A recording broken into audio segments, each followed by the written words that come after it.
Evening all. Welcome back to Beyond the Lane episode 34. Hope everybody's keeping well. Spurs fans, are you ready? Big game, 1 day to go to tomorrow night final. So tonight, anybody's welcome to join. Put the link in the chat. Stay as little or as long as you want. You're all welcome to come in and give us your thoughts on the game tomorrow. Let's welcome in our guests. So I was going to say Anthony, but he's just popped away. Let's say hello to Adrian. Adrian, evening to you. How are you? I'm fine, thanks. Thanks for the invite. I enjoy doing these shows, so yeah, I mean, like, gives me something to do, and I get a chance to vent my spleen now and again. Cheers, man. Nige, how are you, buddy? I'm good, mate. Good, mate. Looking forward. Getting nervous now for tomorrow's game, I must admit. Getting a few butterflies in the tummy, but excited. Yeah, thanks for having me, as always. Nerves are kicking in, right? They are. Let's welcome in Anthony, our resident Manchester United fan. How are you, man? I'm good, thank you. Hope everyone's good. Thank you for joining us, buddy. So tonight, guys, we're just going to be talking about a massive game tomorrow. Really, it's just it can go anywhere we want it to go. I've obviously got some questions for everybody on the panel. We could talk about lineups, tactics. We could talk about obviously the Manchester United perspective as well. We've got Anthony here. He can let us know how he's feeling about tomorrow, what he's worried about with Spurs, and what he thinks. Does he feel that Man United are favourites? So we'll find out. We'll find out, because I haven't spoken to Anthony, so I don't know where his head's at right now. Now, Anthony's been on the show throughout the season. I think this is the third time you're on, right, buddy? Yeah. Yeah. And every time you've That's come right. on, it's been a loss, isn't it? I think. Yeah. Let's hope that continues. So look, hopefully that will continue that trend. But look, let's say to a few hellos to people in the chat. Let's have a look and see who's here. Badger, how you doing, man? Big up, Dan. Let's win this cup. We must win this cup. Big up, Nige, and everybody. Nige, big up, Badger. Guy, evening to you, buddy. Hope you're good. Thank you for joining us. Synthwave. Yeah, tune. That's the intro. We are ready. Yeah, I hope so. I've got a show, but if you're up for it, I'll pop on. Big up, Tony. Big up, Dan, panel and chat. Still going for Spurs 1, Man United 3, Ange out. Zero creativity in the midfield is going to destroy us. Well, I hope you're wrong, Tony. Just for tomorrow, we've got to beat Man U, man. We can't not beat them. I mean, they're not great. It's our time to win a final. But look, we'll get into it. Since October 2022, no wins against us. So that's against Man United and Spurs. Phil Coys, evening to you. He's just put a little picture of a trophy there. So yeah, hopefully it's a sign of things to come. So look, guys, let's start off with Anthony. And just how are you feeling, man? Are you excited about tomorrow? Are you looking forward to it? Or, what's your thoughts, man? I am crapping myself. I am nervous right now. I'm nervous because I don't know what to expect. So yes, it's a bit of a sticky one for me. I don't know where it's gonna go. How do you feel? I mean, Man United, they've been losing every week like Spurs, haven't they, in the league? Almond's been there a little while now. From like his perspective, he's been talking very different to like how Ange has been talking. So he's been talking about, every game matters in the Premier League. He keeps playing the strongest lineups. He's kind of played down the importance of the Europa League. And then if you look at Ange is all about the Europa League. He's been resting players in the league. He's putting everything into this competition. So two completely different ways of kind of thinking about this game coming up. Yeah. What's your thought on how Almiron's approaching this competition and his attitude around the Premier League? I think he's handling all the camaraderie and the pressure well. To be honest, I know he's playing everything down and all that stuff, but I guess he's trying to take the pressure off his players. Because it is a trophy that the players need to win to kind of get some kind of solace from the season. It's been a terrible season, so this is a game which is it kind of gives a test, a kind of pointer to where the team is going under Amorim. But for me personally, I don't think this game will be a pointer as to where Amorim will go. I think it's a game where okay, it's good to win a trophy. When Man United was supposed to be winning trophies, any final we're in, no matter how bad the season has been, you've got to go and win it. But I think this final, whether I don't think if we lose, it should be Amorim. He's not good enough for the team. He's not good. He's not the coach to drive us forward. To be honest, I've had the thought over the past few weeks. It might be a bit controversial. I think us going into the Champions League will be a step back for Amorim, if I'm being honest. I think it will set him back. I still think he needs a season where he can train these players without midweek distractions. But other than that, like I said before, this is a trophy. If you've got to be in it to win it. So at the same time, it's very, very key, very, very crucial. So were you in agreement with him, playing a full strength side at the weekend? Did you agree with that, or were you worried that you could pick up some injuries to key players before this game tomorrow? I approached that game with Chelsea with the viewpoint that some of the key players will need rhythm. Taking them out for that game would, yes, it can cause some injuries, but at the same time, you need some sort of rhythm in your game if you're going to be playing Friday and then Wednesday again. So, and it's a crucial final as well. So, some of the key players in there, Bruno Fernandes, Casemiro, Maguire, they're going to be playing, arguably going to be playing the full 90. So I think they needed some rhythm. I thought it was the right decision, and judging by the way the game went, Amorim made the right choice. You lost the game. You lost the game, didn't you, to Chelsea? Yeah, we lost. Yeah, well, I thought it was unlucky, but we'll see. We'll see how things fare out on Wednesday. But I mean, we got the good news today saying that Joshua Zirkzee, Diogo Dalot, and Lenny Yoro are back in the squad. So which is very, very good news. Adrian, anything you want to add to this conversation regarding the attitudes of the managers? It's very different. A bit interesting because I've heard other fans turn around and say that, Man United fans say that, being in the Champions League is more important for us than the actual winning the Europa League trophy. And Man United have nearly won 70 major trophies in their history, so they've won trophies recently as well. So it would lessen the impact. If you lost, you still won 2 trophies recently. So it sort of lessens the impact. With us, we are more, we're hungry for it because we haven't won a trophy for 17 years. We haven't won a European one for 40 years. But we won 3 European trophies, so our record's pretty good. Lost one final to final, didn't we? But yeah, so for us, look, if they win or we win, I think we're going to sneak it by the old goal. But Andy would expect that because I'm a Spurs fan anyway, so it's going to be normal, isn't it? Right?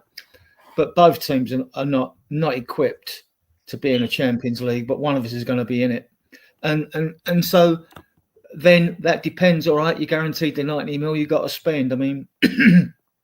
We're all the rumours of the players that Man United are linked with and what Spurs are linked with. We've been linked with about over 120 so far, and I did make lists in the end. I give up. I just stopped. But nothing is going to be done until this match is decided because that's going to affect their transfer and ours. They've already agreed a fee with Cunha, though, haven't they, United? Yeah, there's a rumour that true. they've paid the 62 mil, but then they're all supposed to be for Delap as well. You got Xerxes, and you got, I mean, how many forwards you want? You know, I mean, like, who are they actually in for? I mean, like, Cunha would be the more experienced player out of the two, right?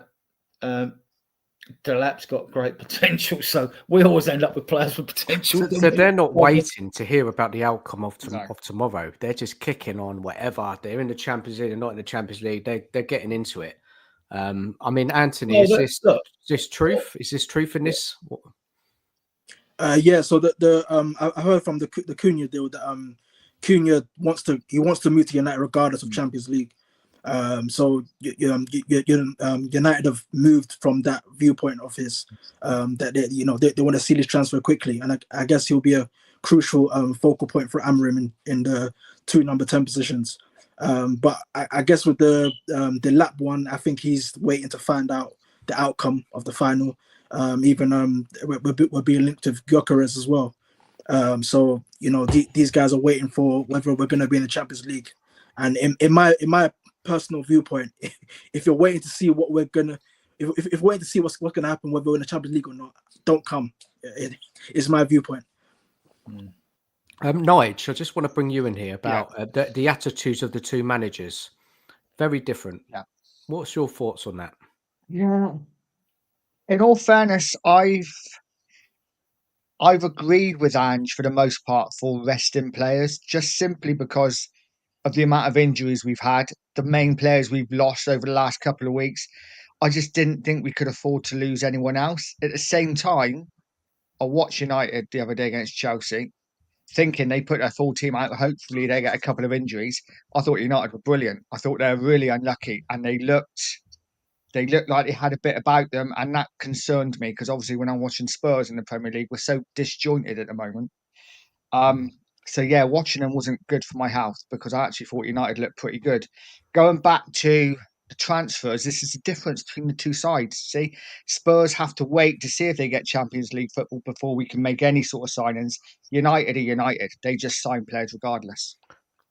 I thought they had financial problems though, so I don't get it. Anthony, did they have financial problems or not? Yeah. So we are we cannot spend as frivolously as we have in the past. I think we with the Cunha deal, I think it's going to be paid in installments. So we're not committing to the full 60 million yet. So I guess they're moving with confidence that because Cunha wants to come so quickly, they're trying to do it quickly as well. So I guess we are in financial difficulty right now, but and we can't spend as frivolously as we have been. So they're trying to be very smart with how they approach the window. But I think with the amount of departures we have, there's as many as 10 players could be leaving this summer. I guess the club is moving with that viewpoint in mind that okay, we can start to make some quick kind of moves to stem the tide. Anthony, what is your thoughts on Man United right now in regards to? I mean, obviously you're not in a good position in the league. It's been so many defeats, like Spurs, one of your worst seasons, and even it's got worse since he's come in. And he's kind of stuck to his philosophy. He probably hasn't got all the players he wants.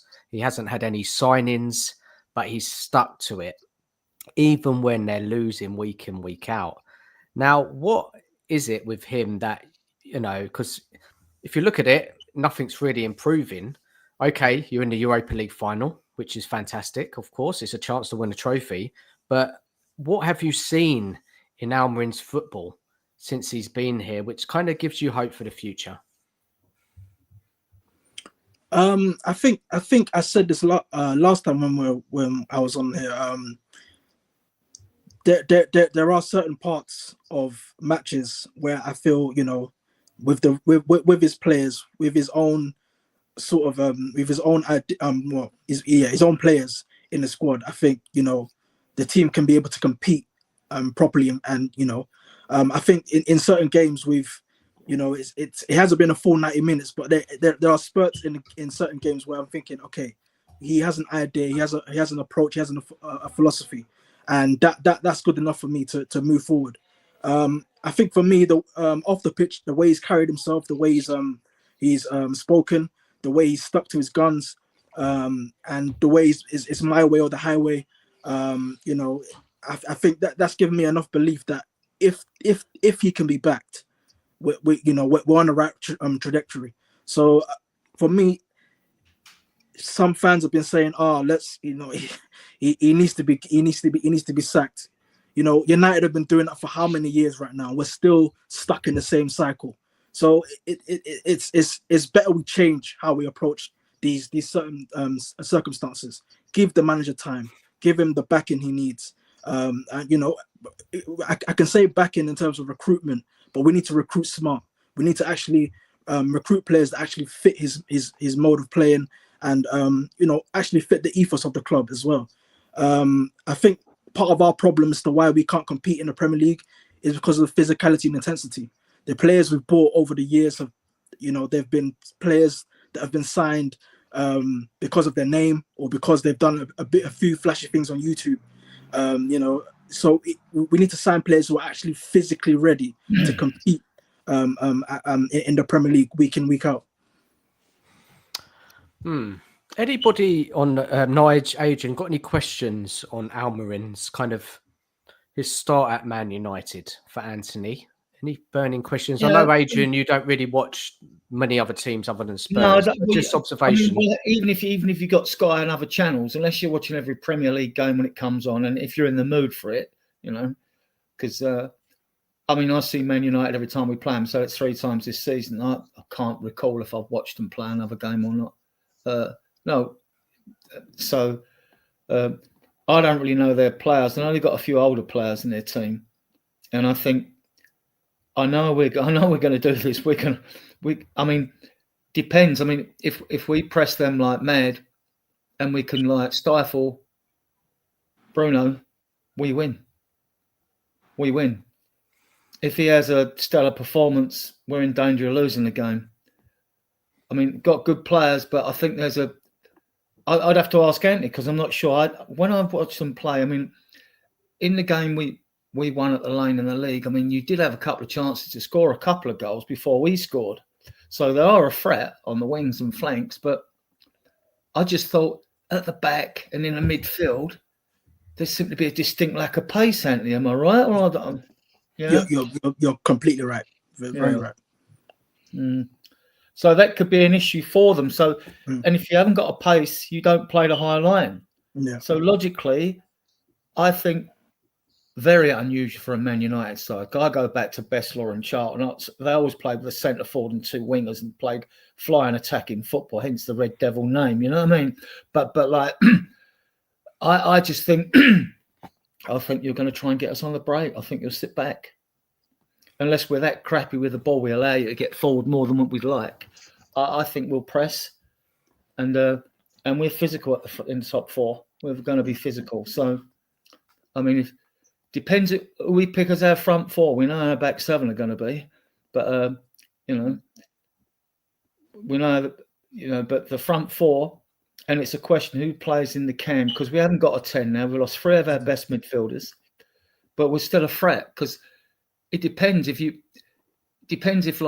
Sonny's definitely going to start. So he either starts on the left or he starts in the centre of the 3 when we go 4-2-3-1. Not as a 10 because he's not a 10, but you could play Solanke in that position and play Richarlison up front to really get in amongst. If Maguire's playing, all depends who's playing back for you, right? And then you'd have Sonny on the left and Johnson on the right, and Solanke's got quick feet.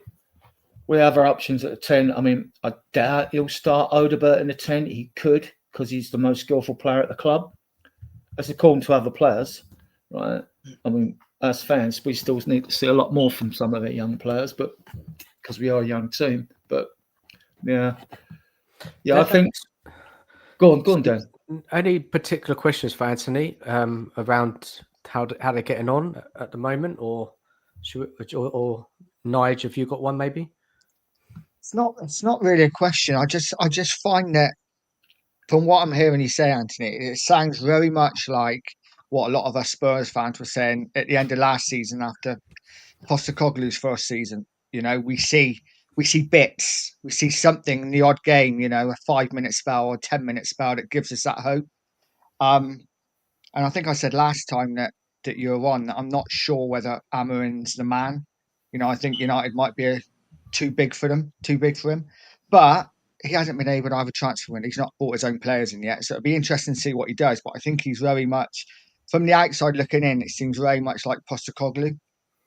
Certainly in the way he plays as well. Not obviously not with the fullbacks inverting as much, but I think they play quite a similar style or seem to. Am I right there? Or What, Manchester United style? yeah, Man United and Tottenham seem to have quite a similar style. I'm not sure I whether think that's Man United's a bit more controlled, isn't it, Anthony? Is that right? They like to keep possession, kind of. You tell us, man. You watch them week in, week out. How do they play? Yeah. So you know, Amrim wants more control, and I guess you know the 3-4-3 gives him that. But when there is a chance to break, you know, the squad is actually very good at that. We've got players who can break forward quickly. But you know when we're in possession, that's where you know the team starts to feel a bit disjointed because it's not made for the control Amram needs. So I guess that's what he'll be trying to address in the transfer window. Interesting with Palace because they turned us over. They played a 3-4-3 as well. I mean, I wouldn't be surprised because Ange always surprises you with his lineups. If he put 3 in the midfield and put Sarah and Bentancur and Basuma and just went with a front 3, because that is a lot of energy in there. Then there's a lot of energy in there. So, or he might go with a 4-2-3-1 and then like see how it goes. And if you do get you know cause us more problems than we think, then and you will cause us problems because both teams are going to cause each other problems. It's a final. You always get threatened. You always get threats. So then he could change it. So we have got options even though we've got injuries. Yeah, it's just there's a question from Audio Artisan. Evening to you. What's the feeling of Kobe Mainu? Seems to have gone quiet this season. That's a good point. You know, we haven't seen a lot of him play. You know, last season we saw him in the international competition. He was a good player. What's going on with him? Why is he not playing? What's happening? Yeah, so he's had a few injury issues. Okay. So I think he's had 2 spells out this season. So which has of course stopped his flow and development a bit. And of course Amram, a new manager, a new approach, a new system. You know, it won't. It's not something that he can be adapting to quickly. So it has got a bit of time.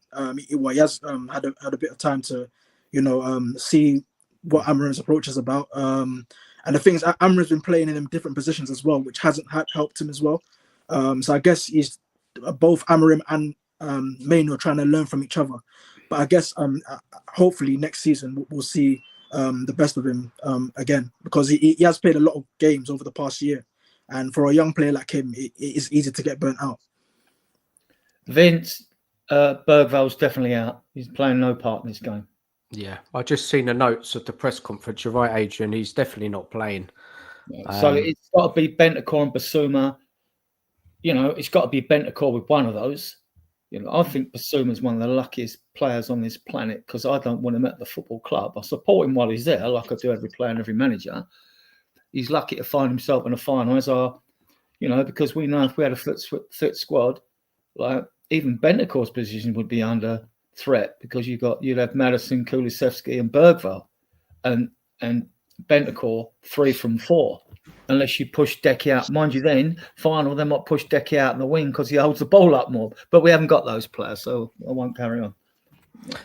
Look, let's get into the game, tomorrow, I mean, we're skirting around it a bit, aren't we? Talking about Amrim. But before we do that, I want Anthony's views on Ange. And, you know, you've seen what's happened this season with Spurs. You know, it's been our worst season in history in the league. But we're in the Europa League Final. I can't remember when you came on the show. It was probably, I think it was before the Carabao Cup match, wasn't it? I think that's when you came on. Yeah. in the cup. Yeah. So since then, things have really gone downhill. And Ange has been under so much scrutiny. What's your thoughts on Ange and why it's gone so badly wrong for him? Oh, I could say the easy excuse and say he hasn't had his key players for the best part of the season. But again, he's in his second second full. How many seasons now? This is his second season.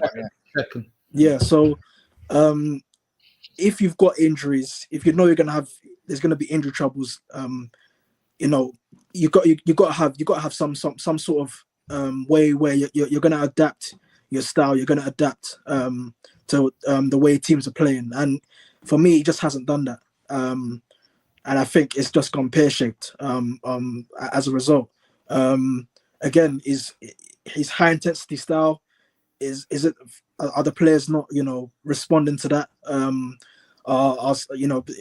We can see it through the injuries and all that stuff, but I guess I don't know what Ange's philosophy is. If I'm being honest, every time I watch Spurs, like I see every time I watch that, I'm like, okay, this looks good, and then a few minutes later, I'm thinking, okay, what's going on here?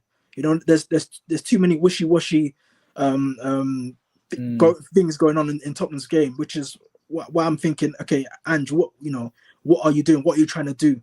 And again, the players that he's got at his disposal, he's losing Maddison and Kulusevski and Bergwell, and so I'm thinking, how is he going to approach that now that he hasn't got those three players? You just don't know, and that's been his problems.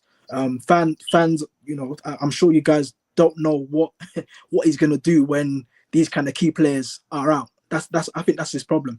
There's no clarity. There's no how can I put it? There's no vision where people can get behind, and that's been his problem for much of the second part, his second season.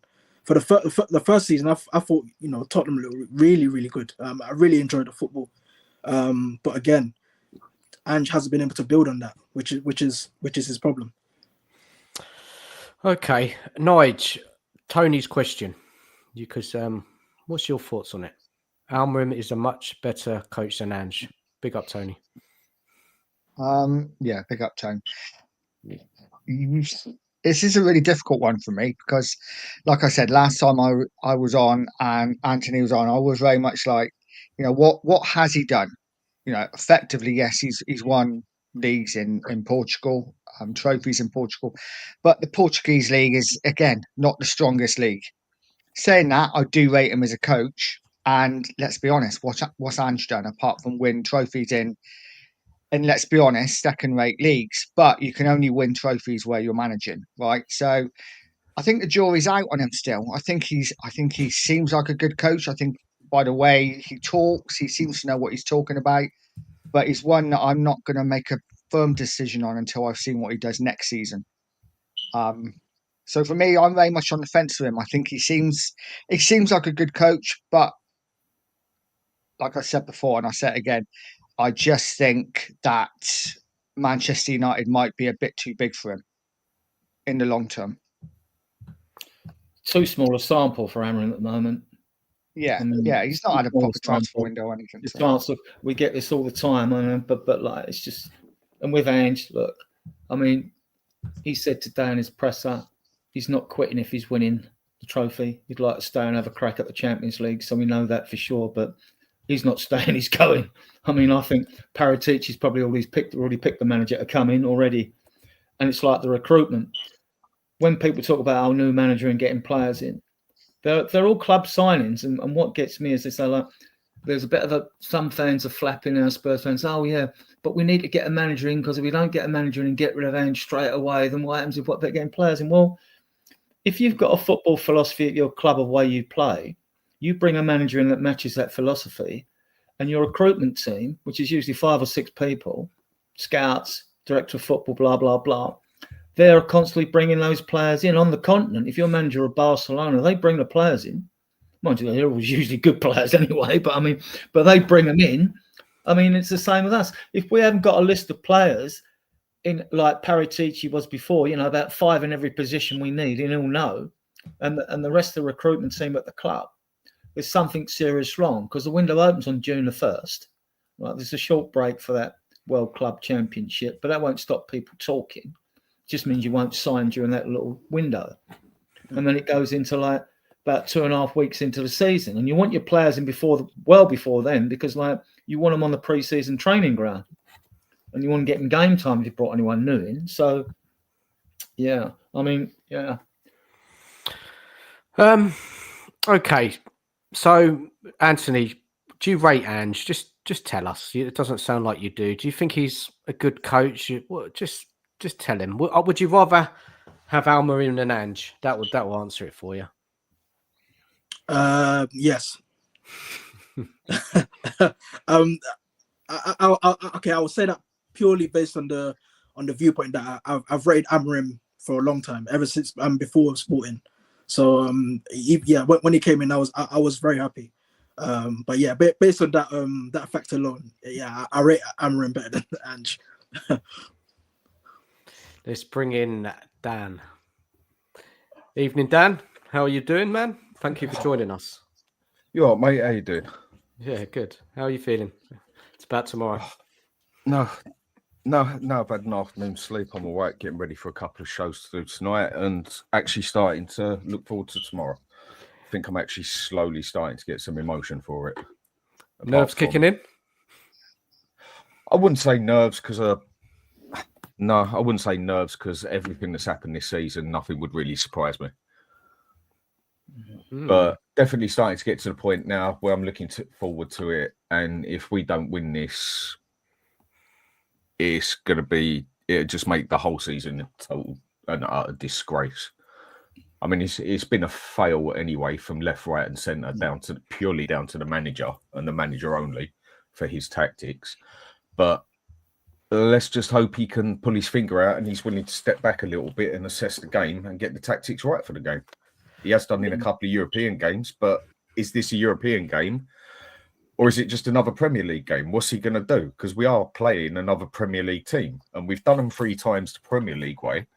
So is he going to play the European way or is he going to play the Premier League way? So what would you do, Dan? What would you do?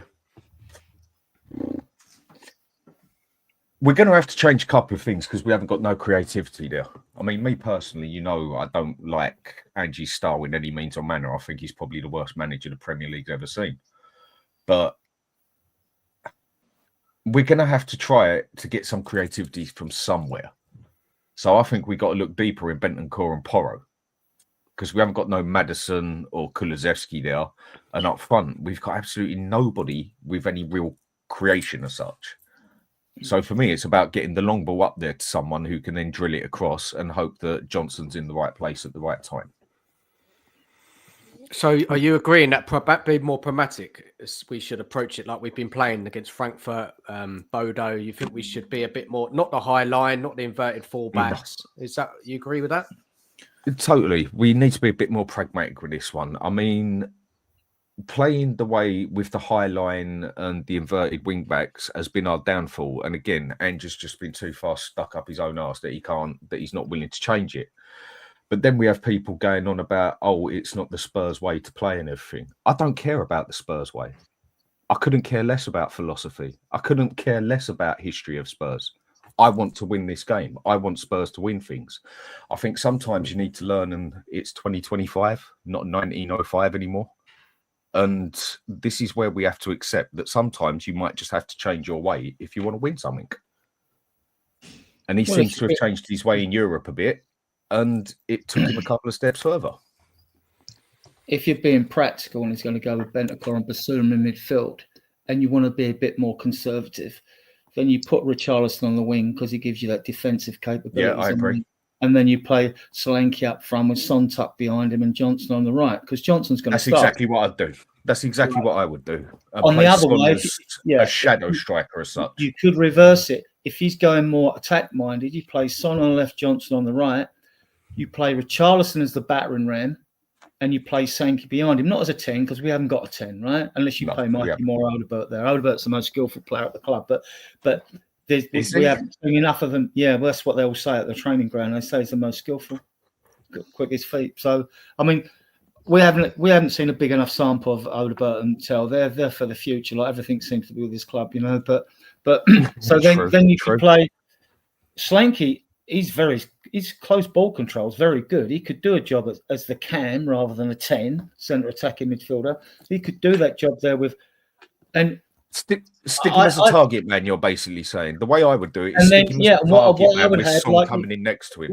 Oh yeah, and also what you alluded to with the Porro, if you've got them, he's breaking forward, right? And he can go left or right then anyway. But I think you'll find if he's playing in that cam, he'll go left because that gives Porro the option of pinging balls into Richarlison and Solanke in the box. And Son will be on the left. I can see us causing Man United a lot of trouble on the left-hand side. Right? Not with Son on the left, I don't. Not with Son on the left. I mean, Son, as a left-sided player for me, he's done and dusted. He's already passed his sell-by date and it is starting to show. People don't like to admit it because, again, we have moral people at Spurs. We have to accept him. He's been here for 10 years. He's been great. We can't do this to him. He should have been gone 2 years ago. Playing him on the left I don't think he's quite the right way for him anymore. He needs to be more inverted or more in the middle now because he has not got those legs anymore to run. If we're being ultra conservative, he'll play the boring midfield three, which would be Bentancur, Basuma, and Sarr. I don't want that. I don't want to see that. No, I don't want that. But you've got to see look what Palace did with four in midfield against us. Our two, right? Look what they did to us. So Amman would have seen that. So we've got to be better. We've just got to be better with the ball. I mean, like, you know, I mean, and then we'll see. I don't know how cohesive a unit Man United are, Anthony. I know we started to look a little bit better in midfield before we got all the injuries, but we haven't had really a cohesive front three at all this season at all. We've scored lots of goals, makes you wonder how, but we haven't been. There's no sort of fluidity or great understanding with the players up there, and everyone's playing this robotic style of football, which I can't stand. Right. But that's football these days, Adrian, and you've got to accept that, whether you like it or not. It is what it is. This is what I mean by philosophy.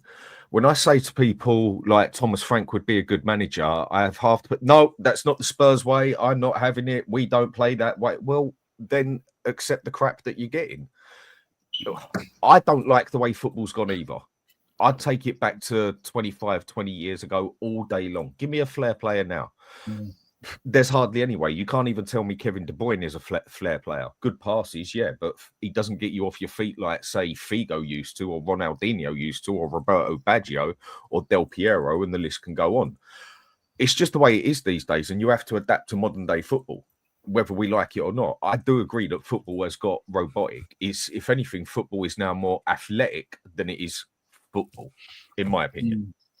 So what we're doing with this lineup, this forward line tomorrow, what do you think Ange will do, and what would you do? Nige, let's start off with you, man. What would you do, and what do you think Ange is going to do? Me personally, I wouldn't even have wingers. I would play Richarlison and Solanke up front, and I would play three at the back and have my wing backs getting balls into the box as much as possible. But I think Ange will play Johnson. He will play Solanke and he will play Sonny. Okay. That's what I think he'll do. And who's the one behind? I think he'll play Bentancur, Basuma and Sarr. Do you really think so? Yeah. I think Sarr's a guaranteed starter because I just think he's got legs. It's the only reason he starts. Do people agree with that? I think Man United are a bit slow in midfield and slow at the back. So, yes. And they'll know that they can outman us in midfield, right? So then you've got to be able to beat the press and pass through them. So and if we do, then we'll get joy. But they're gonna cause us problems. We're gonna cause their problems. Just on the day, we wait and see. They used to say, "Who wants it most? Who wants it the most?" Well, so, Adrian, what's your forward three, and what do you think Ange will do, and who's playing behind the striker? I think Sonny stays on the left, and I think Solanke will play behind Richarlison, and Johnson will be on the right because Solanke's got quick feet. He's a good footballer. He scored quite a few goals for his first season. Hasn't done bad. He's nowhere near in the class of He strikers. scored what, 8?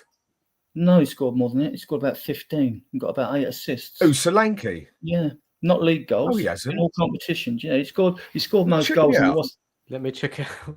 check it out. Check that one out. Maybe I'm just looking Go at to the league Transfer on that. Market. Go on, because I got them off Transfer Market. So this is the Okay. problem with sources as well, right? You really need to source it about 3 times at 3 different places because they haven't updated it or whatever.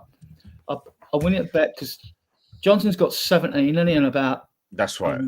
and so many assists. Son's got 12 and 11, I think, and he hasn't looked good on the eye test this season, but he's still got the goals. Maddison's the same. He's about 12 and 12. Yeah, Madison is. But I mean, Solanke, for what we've paid for, I personally think for what we've paid, one thing, Nige, Sar's a big game player. He's got 6 goals and 3 assists this season, if my memory serves me well. And he scores in big games like Man City, Man United, and things like that. Yeah. He does score against Man U.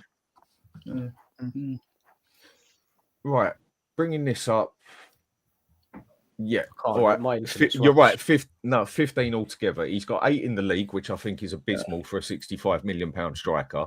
5 in the Europa League. I can't really cut him much slack for that because look at the crap we've played in the Europa League. Bar Frankfurt, in that aspect, you expect even a schoolboy to be scoring against some of those teams like Carrier-Bag. So, but doing his job, he scored 2 in the League Cup as well.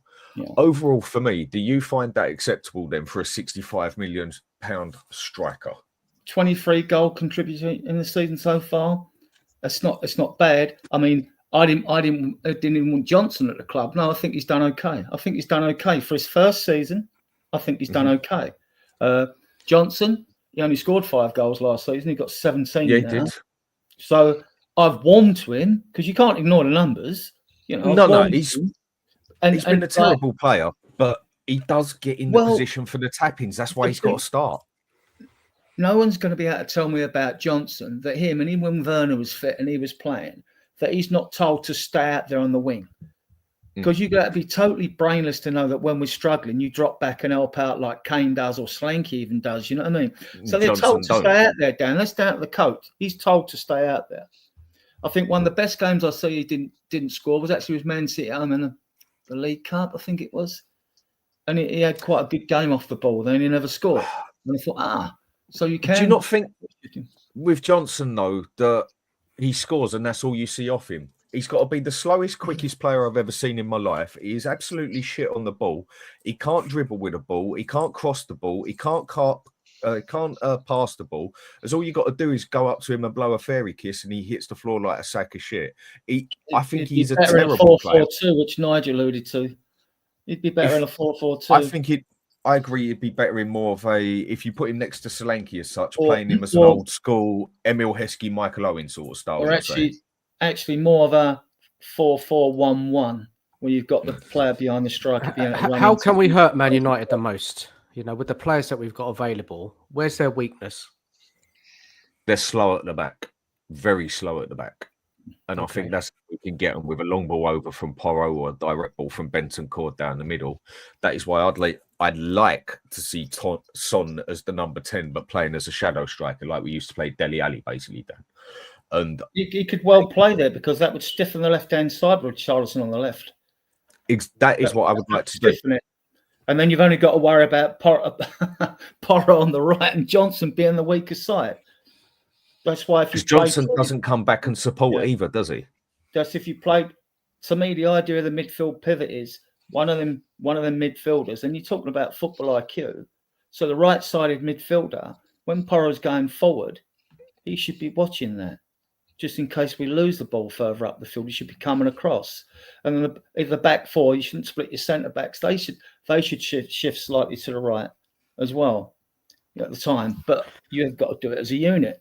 But so this is the formation they have. This is a predicted for Man United. Luke Shaw, left centre back. Maguire, centre back. Mazraoui, right centre back, and then you've got Dalot as the wing back and Dogu. So the pace there is not a lot, is there? You're right, Dan. There's not a lot of pace there. So They haven't got much pace there. And when I done a show today with Richard from Red Devil United, he also said that basically it is the defence they've got is quite slow. I mean, they've got people there like Harry Maguire. Now, if it comes in the air, I think Harry Maguire is a good defender. I think he gets a lot more stick than he deserves.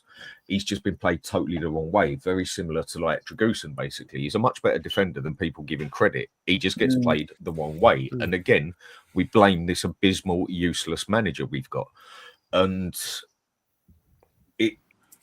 I think we can definitely hurt them with pace down the sides and down the middle as well, as long as we get people in the right places. We haven't got a playmaker.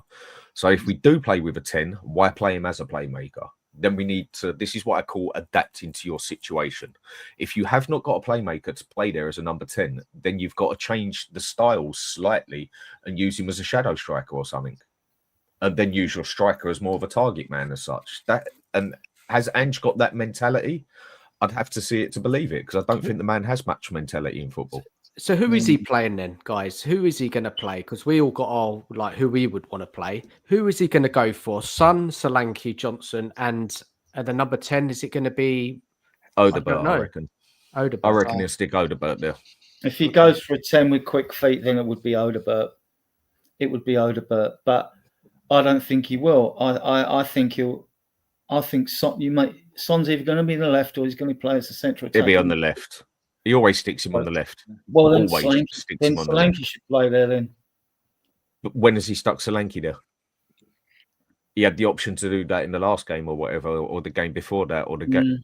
He don't do it. If we're going to try and think logically like Ange does, it's going to be Son on the left, it's going to be Johnson on the right, it's going to be Solanke up front, and I think he'll put Odegaard there, who again is another one for me, who is just like Tell, who has absolutely done nothing this season and done nothing to prove that he has any capability of a player, really. What has he actually done this year to even justify the £30 million move, let alone others we paid £40 million for? What has Odegaard done? I mean, Tell, when he's come in, he scored a goal and he didn't even know it bloody hit him and went in the net, for God's sake. Look, it's underwhelming, isn't it, those two players? But I think people are looking at flashes, aren't they? They're looking at flashes as, oh, he can do that. But yeah, I get what you're saying, Dan. It's it doesn't look. Let's ask Anthony. Are you scared of Odegaard? Tell players like that? I do think they're good players. I think for me, when I judge players, I judge them by the conditions and the environment they're in. I'm not expecting Tell to score 10 goals since he's been in, because the Spurs team hasn't been playing well. So I'm not going to judge him based on that. I do think they're good players. Do they worry me for Wednesday? Not really. But you never know in the final. You can never judge. You can never predict what's going to happen. So we'll see. So who would you prefer us to play at? 3 in the midfield with Sarr, or would you be happy if Wilson was in there? I'd be happy with Basuma and Bentancur. I do not like the downward trajectory Basuma's been on. I don't think it's been good enough. I don't want to see Sarr. I'm a big fan of Sarr. I think he's really good. But I don't think Ange will play him high up in the midfield. But I'd be the player I'd be worried about is Sarr, if I'm being honest. Yeah, really. Why would you be worried about Sarr? He's probably our worst midfielder. I think because our midfield is not athletic, and Sarr can get in and around him easily. Basuma's quite athletic. He's better on the ball than Sarr. I don't think so. What you got to look at with Basuma, yeah, and it shows. When does he make round about 80% of his mistakes? When it's on a spur of the moment, pardon the phrase, and it's a defensive moment. That is where he makes his mistakes. He is not a defensive player. This, again, is where this clown of a manager that we have cannot work out how these players are meant to play. He can't play them to their potential to what they're best at. And then when someone who's playing in the middle, who's meant to do a box to box, then come back and cover a naked DM zone where he's already got 2 centre mid sitting next to him. He's got no left. He's got an inverted wing back over there, or one up the other end of the pitch, one over there. He basically has to come back and cover left, right, forward, and back on his own. Anyone is gonna look terrible doing that. He's not a defensive player, and 80% of his mistakes have always been on a stupid moment in a defensive moment. As soon as we play double pivot with Bentancur, all of a sudden he looks like a different player. Does everyone agree with that? Yeah, definitely. Yeah. And the only thing, so the person to blame for that is the manager. Again, it is the clown manager tactics. I don't know what Ange is going to do, whether he would go 3 in midfield, but the reason I don't think he will is like, we need a spare midfielder on the bench in case one of ours gets booked and that in a final. And we've only got Sarr, really, unless you're going to bring Osasi in, or you're going to bring in Adama J in, who's a cam. Both cams, really. Unless you're going to bring them in on Mikey. He's not going to play them, is he? No chance. So, really, our back 7 is going to be our experienced 7. The question is, where are the front 4 going to be? Because we know that Johnson will be on the right wing. It's the other 3. Johnson's got to start. Johnson will be on the right wing. So then you've got Son, Solanke, and Richarlison. Where are you actually playing them? So is Solanke going to play as a cam? Is Son going to play as the cam position? Other than that, I think it sorts itself out. What about Son off the striker? Son, you could play Son behind a striker as well. Off the striker, maybe running in behind. It's the shadow. And he shoots them outside the box, so we get more chances. That's what me and Dan alluded to earlier, playing Richarlison on the left, because he'll hold that. Him and your doggy will be very false on that side. So then you've got Porro whacking balls in. No, I'll be happy with that. I don't think we're going to be unhappy with the team because we basically know what the team's going to be. It's just a question whether it's 3 in midfield. Yeah, whether it's 3 in midfield. That would be unusual for Ange, though, 3. But you need Sarr on a bench because if like Palace turned us over with 4 across the middle, if that starts to happen, then he's got to fix that early. He's got to throw Sarr on. Could he not play? This is really wild, but could he not play maybe Danzo in the midfield as a holding midfield? Because he has played for Switzerland now, hasn't he? No. Best holding midfielder at the club is actually Christian Romero. Basuma and Bentancur. He's never even played in midfield. He played at the back 3 in Italy. Dan, he used to push it in midfield. That's not midfield. I know, but he could do it. He's got the passing range. He's got the tackling. He's got everything. He could do it. But I said it. I got felt suggesting this.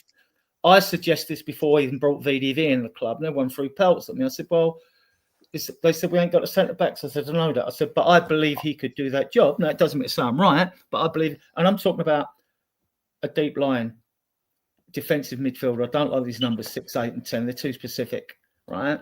I'm talking about a deep line midfielder. He could do that job. Christ, if someone like Eric Dyer could do it in midfield, Romero can. I still wouldn't go that far. I just don't. I just think Romero is probably the most overrated player we've ever had at Spurs. I do not think he is good as people make out. He has what? I'm not saying he's not capable of a world-class game. He is, but that he's always capable of a world-class game. You get no consistency off him over 3 years since we've had him.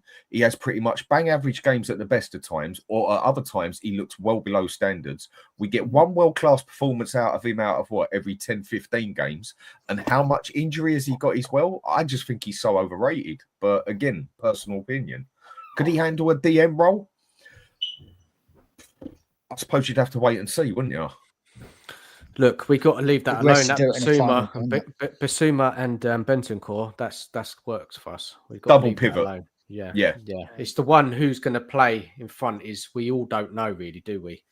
It's the number 10 that we're not sure of, isn't it? If we played a 4-2-3-1, who is that number 10? And from what I've seen, I think he's going to put Odebert there. I would do it, or play Son as a shadow striker. I think Son on the left wing, we're not going to get enough out of him, are we? We need him in around goal, trying to get in behind, I think. The only one in midfield who can cause him any trouble is Bentancur. He was a deep line playmaker, defensive midfielder at Juventus. He's got a good forward direct ball on him. Yeah. And apart from that, we haven't really got no one else in midfield who's got a decent pass. I mean, Basuma's got a decent enough pass for a short range, but that's it. Udogie, again, for me, I think he's just been absolutely shocking this season. I don't even think he should have the right to start. I would be starting Spence over Udogie personally, because I think Udogie's been that bad. If we play either Udogie or Porro is inverted, we're done. Game over. Oh, we can't do that, man. Oh, but Ange can do that, and you know it. But Dan, do you think because we beat a Man United 3 times in more of an Ange ball way, do you think you might go back there? Well, if you remember the first time we'd done them at Old Trafford, we didn't use inverted wing backs. Okay, yeah, no, true. Yeah. Yeah. Is he gonna have the brain cells to be able to do that? Time will tell again. Or is he gonna go so stuck in his way? This is where I think a few of us are struggling. What is he actually gonna do? Because he's actually shown common sense in the past couple of European games, but then it goes straight back to the Premier League games. And you can just blatantly see that he's only ready for the Scottish Premier League, and it's ranked number 42 in the world for a reason. What about this comment? Big up to you, Varane.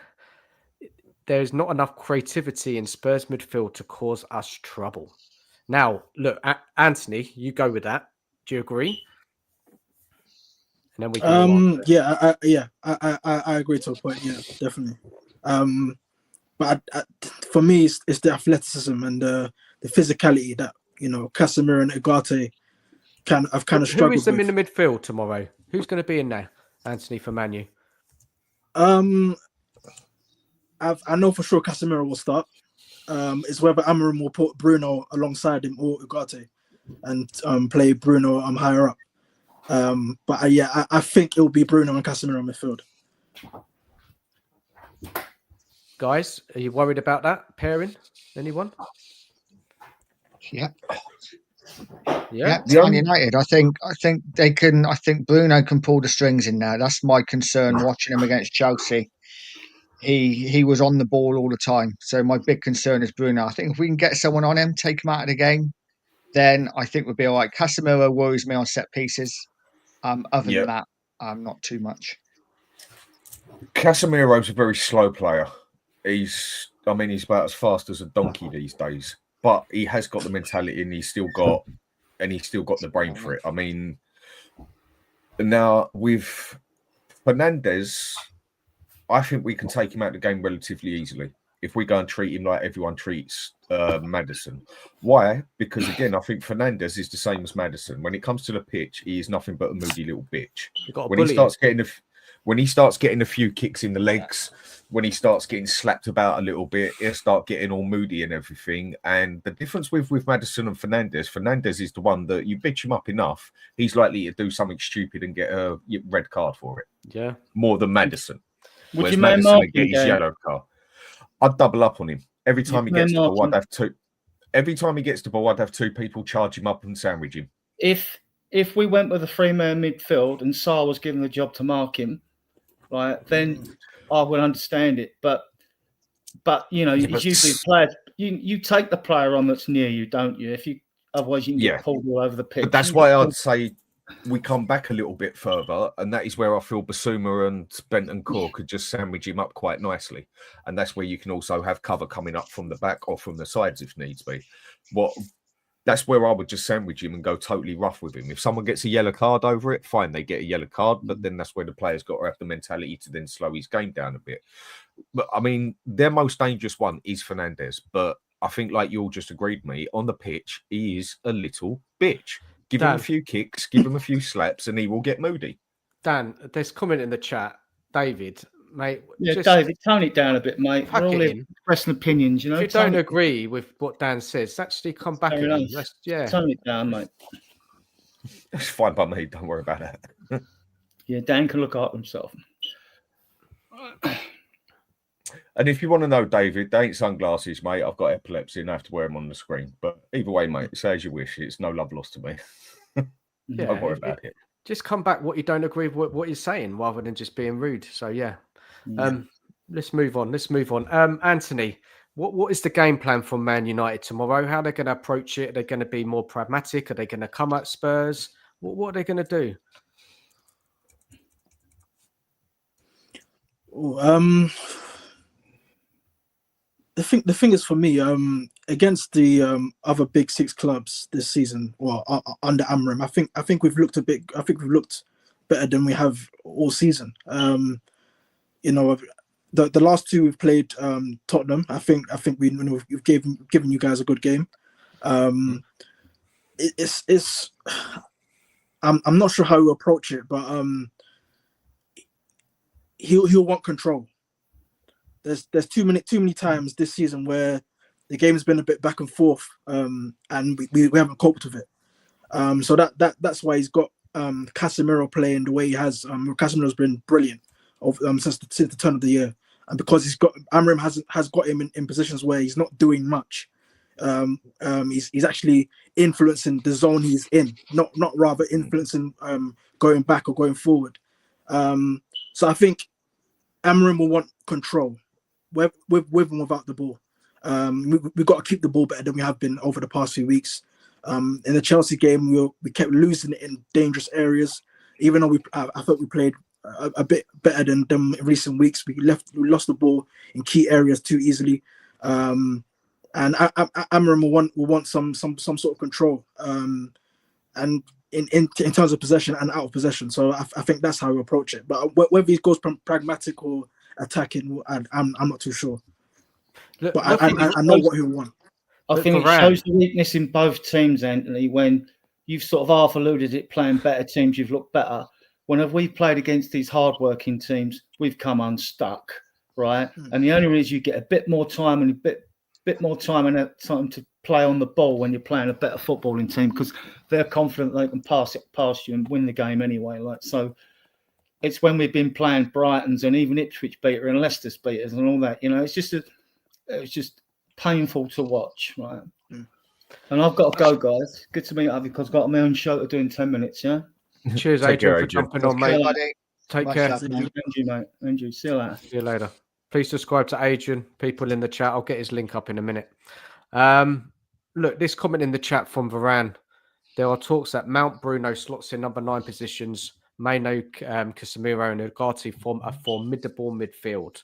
Anthony, do you like the sound of that? I'm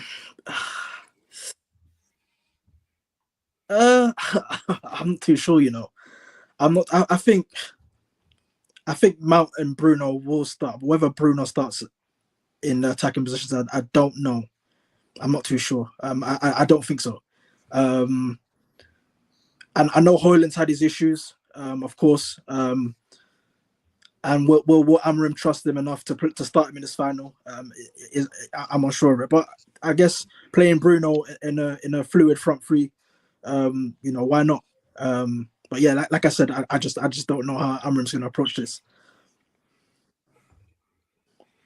So you just don't know. Yeah, I don't know. I don't know. I mean, I like the sound of it. But okay, Dan Nige, are you scared of this Man United team? What are you worried about with them? I know Fernandes and Casemiro with a header, all that, Maguire with a header, but are you actually scared against this Man United team? Because I'm not. I can't say I'm scared against them. If anything, I'm more scared against ourselves. I'm more scared of myself than I'm scared of them, if I'm going to be totally honest. Yeah.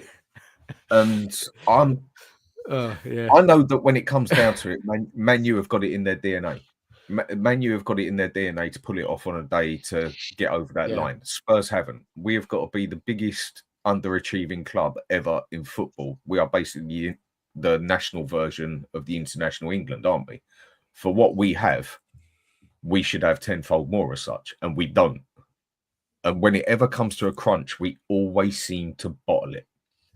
But I'd just be more scared of ourselves. Take it, for instance, that we got 15 minutes to go. I think I'd rather be 1-0 up than 2-0 up. Now, people say that sounds crazy. There's a reason to it. I'd rather be 1-0 up because I think we'd be still more on our toes. If we were 2-0 up at that time, Spurs have got more than enough liability in them, along with a manager, to get complacent and all of a sudden concede a goal, then another goal, then another goal within 5 minutes. We've seen it happen. If anything, I'm more scared of ourselves. The player that bugs me with them is Fernandes. Brilliant forward, brilliant player. I don't think he's quite world class, but very, very good player. But again, mentality wise, be a bit bitchy towards him, and he will get bitchy, and you can get something out of that. I'm just more scared of ourselves than I am Man U, because they really do not particularly bother me in any sort of manner. We've already done them 3 times this year, but those 3 games are pretty much irrelevant now because this is just a one-off, isn't it? And yeah, if anything, I'm more scared of our own manager and our own team than I'm Man United, of us actually cocking it up basically instead of Man U overriding us as such. Have you predicted it, Dan? Yeah. Have you made a prediction? 2-1 Spurs by the skin of our teeth. Great. Yeah. Good stuff. That's why I'm scared of United, because we have beaten them 3 times this season, and it would be so totally Spursy in the biggest game is the one we lose. And like Dan said, United are serial winners. They've got the mentality that Well, when it let me comes to bring something finals, up, Nige. United are Let me bring something the up. We mentality can have a look at monsters. this. Look at this. Let me bring up. So this is the finals, the last 10 finals. Forget about the charity shield. Okay. So going all the way back to 2011, they lost to Barcelona. So they're beating City. Now forget that one. FA Cup, Palace, League Cup, Southampton. And then you look at Newcastle, Man City. So how many is that? Just trying to take away the Charity Shield matches. How many wins have they had in the last 10 finals? 2, 3, 4, 6. 6, is it? One's a Super Cup. 8. Oh. No, take away the Charity Shields. Oh, okay. Yeah, 7. I think it's 6 or 7. 6. But yeah. 6. Okay, and then look at us. It's They're awful. Over a longer time period, Spurs, because we don't make as regular finals as Man U. Going all the way back. Let me get that comment down. There's a final in there against United in there that we lost as well on penalties. United do have it in their DNA, and we know it. They are a winning football club through and through. Even at their very worst, they still won things. Same as Arsenal, same as Chelsea, same as big clubs. When we was at our best, we still had nothing to show for it. This is another thing why I think this one has got Spurs written all over it. We have had the worst manager we've ever had, the worst manager the Premier League has ever seen, in my personal opinion. We've conceded over 120 goals in 2 seasons. We've lost over, I'm going to say we've lost 22 games. We've lost 21, but I'm pretty sure it's going to be 22 because the next game is pretty irrelevant as well, really. And we've broken over 15 records with this manager, records that you didn't want broken because they're that bad. And this whole season, the only way this season could have actually been worse is that we got relegated and Arsenal win it. That is the only 2 things that could have happened to make it worse. And we haven't won nothing for 17 years. We've embarrassed ourselves time after time in finals, semi-finals. And if there was any time we were going to win it, yeah, it'd probably be the time we finish 17th and have the worst season ever and then get in the Champions League for it. It would just have a very Spursy touch to it, if you get what I'm saying. It's got that feeling, though, isn't it? Like after the season we've had, that we might go on and win tomorrow. I don't know what it is. I've just got this funny feeling about it because we shouldn't really. We shouldn't, but it's just been one of those seasons, right, guys? It's just been. It's crazy. I think it's because we're playing. I think it's because we're. And there's no disrespect to United, but I think it's because we're playing United, who are equally as bad as us. You know, look at the last 3 or 4 finals we've been in. We lost to Liverpool, who were brilliant at that time. I think they amassed over 90 points in that season. We lost to Man City in the League Cup, who had walked the league. We lost to Chelsea in the League Cup, who had walked the league. But this time we've got Man United, and they are as bad as us. So I think it's a flip a coin. I think anyone can win this game, but we're never going to have a better chance to win a final. Especially against a team like Man U. I think one of the main problems that's going to come into this one is the thin line between who wants it more and who's desperate. You go into this desperate, you've lost. Desperate don't do you favours. Desperate makes you do erratic things. Wanting it more can make you win a game. Now, if it comes to wanting a cup, Spurs definitely want a cup more than Man U. Man U could lose this cup and just say, okay, look at the list. Spurs can't exactly do that. The other thing is, if we don't win this, it's not even the cup that's the most important thing. It's the after effects, which is sad, but it is true. Yeah. Man U, if they don't win this, they'll still be able to pick themselves up and get themselves together. Whether they got a bit of money issue or not, we know they'll pay 3 times the wages. You know they'll pay 3 times the money still. You know they are still Man United and can attract bigger players than Spurs easily. If Spurs don't win this, we're not going to have a pot to piss in. We're not going to be able to attract any decent managers. I mean, why is even Glasner going to come over from Crystal Palace now when he's just got into Europe? We're not going to be able to get no players. Our wage structure will go down even more. We'll end up making more stupid buyers like Archie Gray. And if we hang on to Ange, then we'll be fighting relegation next year. If we do not win this, this can destroy us for the next 2 to 5 years, in my opinion. Yeah. Oh, I dread to think. I just dread to think. Go for it. Can I ask you a question then? If you guys win this, do you think Ange will stay? I mean, No, or do you still think they'll still think they'll sack Ange? I think he's So gone. right. I think If he's they- gone. Sorry, Dan. Surely. No, I don't know. I thought, which Dan are you talking to? It's 2 of us here. Dan. Oh, sorry. well, all of you. okay, Sorry. Dan, go first, man. I think he's gone. Baked potato, mate. See you later. Any person with common sense would boot him as soon as they could. Fine, he's got us a cup. Well done. Appreciate that. There's your extra £1 million pocket money. Now, do one, because he is not good enough for the league, and it is shown. And I cannot go through another season, and a club of Spurs structure and size, same as Man U, should not be fighting 17th. And I think we need to look at Man U to learn a lesson. They made the biggest mistake of their lives when they kept hold of Ten Hag because of morals. Same as Spurs do.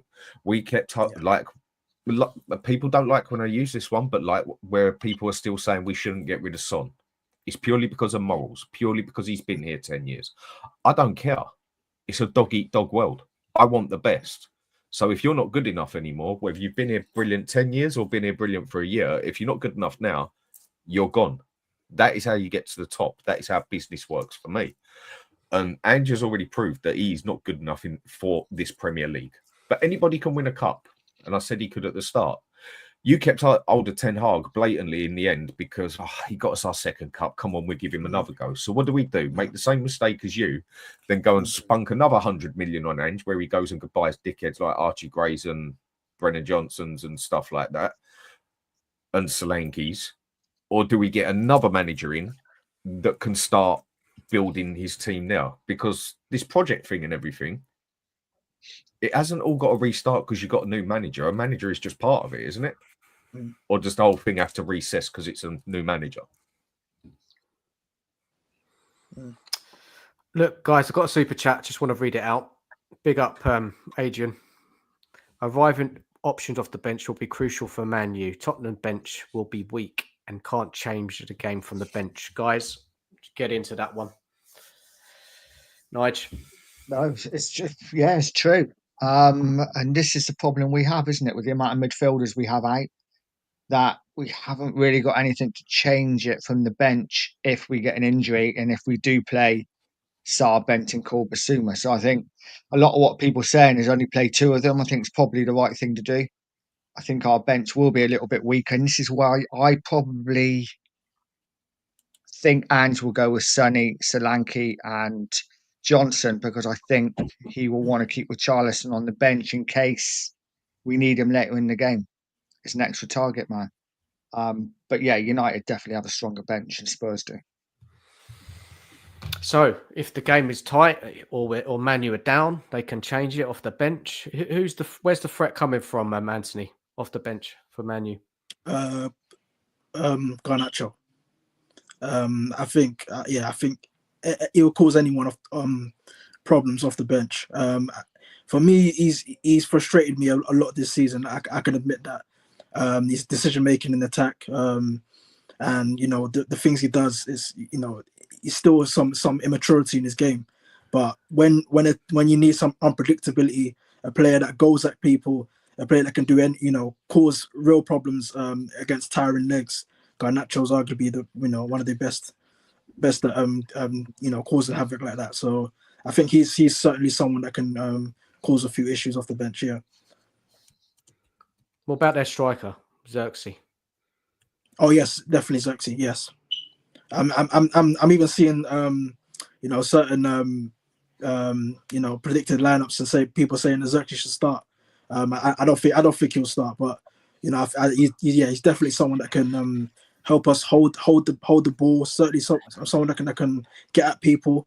Can definitely go against tiring legs. Xerxes, Garnacho, even Ahmad, if he does start on the bench, three of those players can cause anyone issues. Big up Adrian for the super chat, much appreciated. Anybody else want to add anything about coming off the bench options tomorrow, because it could be crucial? I don't think we have that much option on the bench, do we, that can change the game? Well, this is it. I mean, isn't do it? you? I mean, all the players we got out, we've got loads out. Yeah, I don't think we've got many game changers on the bench. I mean, we've got one or two that we can swap for the same style as such, but Tell, game changer, that's it. Tell, that's all we got. Tell, yeah. Mikey And Moore, is he going to be on the bench? I don't know.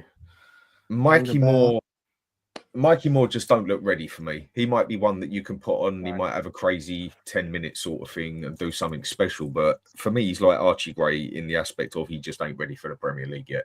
He needs more time to milk in. If anything, the thing the boy needs is a loan out to Borussia Dortmund or something. And same as Archie Gray, he needs a loan out to another club to start doing something. And I just don't see that we've got any sort of game changer or even one that can change people want to call it, philosophy of what we're playing on the subs bench. I honestly don't. And this is what I mean. If you risk starting with Richie, then if there's an injury, then who's coming off? Then you just have to swap it around up the top, I suppose, don't you? Yeah. It's limited. Then you just have to start. Yeah, we are very limited on there. And we've got absolutely no playmaking up there whatsoever. I think Man U, by the sound of it, will have a better subs bench than us. And they should have more creativity. And their probably wingers are better than ours. Okay. Probably pace-wise. We haven't even got wingers. That's the problem. We've got inside forwards. We haven't got no one who can cross a ball. Son can't cross a ball for come love nor money. He never could. His passing ain't great either. Johnson is exactly the same. Tell can't cross or pass. Odebert, haven't seen him cross or pass. Kulusevski, yeah, okay, can do a cross here and there and pass, but we haven't got him. The only one who we got at Spurs who I think can be a consistent crosser of the ball is Porro. I mean, if you really want someone to be crossing that ball in, again, like me and you, Dan, have said before, and others have said, I would have said ages ago, stick Porro up on the far right and stick Spence behind him on the as the wing back or as the right back, whatever way they want to use him. Then I feel you'll get consistent crosses into the box there because he's the only one we've got who can actually cross that ball. Otherwise, we're going to have to rely whoever's on the left, whether it's a Doji coming up the left, as long as we don't bloody invert him, or Richarlison being there, or if the 10 drifts off to the left, to basically play it like FIFA, sweat it across the box with a drill ball and hope that one or two, whoever's in the middle, can tap it into either at the back post or the middle of the post. I just don't see where we've got the crosses and creativity, subs bench or on the pitch. No, it's good points. And I think, Anthony, how do Man United play? Do they play a kind of mid-block, isn't it? I think they don't have a high line really today. So Porro can ping them balls over. Will there be the space to get in behind, possibly? Yeah, well, with the back line that's expected to start tomorrow, I don't think Lenny Yoro will start tomorrow. I think he's arguably the quickest of our centre backs. Him and Aiden Heaven, none of them two will be starting. So I guess Porro could certainly utilize that long raking passes he does over the back line. But I think if Amarin goes for that mid block, that's certainly something Spurs can look to exploit. Definitely. Guys, Where could we take this now? Does anybody got any burning questions about the game tomorrow? Nige, what's on your mind? Just from being what's been talked about now, I'm really concerned that our only real option, like creativity, is going to be Porro, and it's going to be so easy to play against because if all we're doing is getting the ball, getting it to Porro, and he's just pinging balls over the top or into the box. I think United will lap that up all day. I think Maguire will be like, yeah, I'll have some of that. That's my concern. I think without any creativity, I think we're going to struggle. We just got to hope that, for me, maybe set pieces. I don't know. It's a difficult one, but I'm concerned that if Porro's our only outlet and we haven't got anything else, then United could be pretty We don't comfortable. even look good on set pieces, do we? Really, in No, general. not really. Who have we got who can even do a set piece? Who have we got who can take a corner apart from, again, Porro?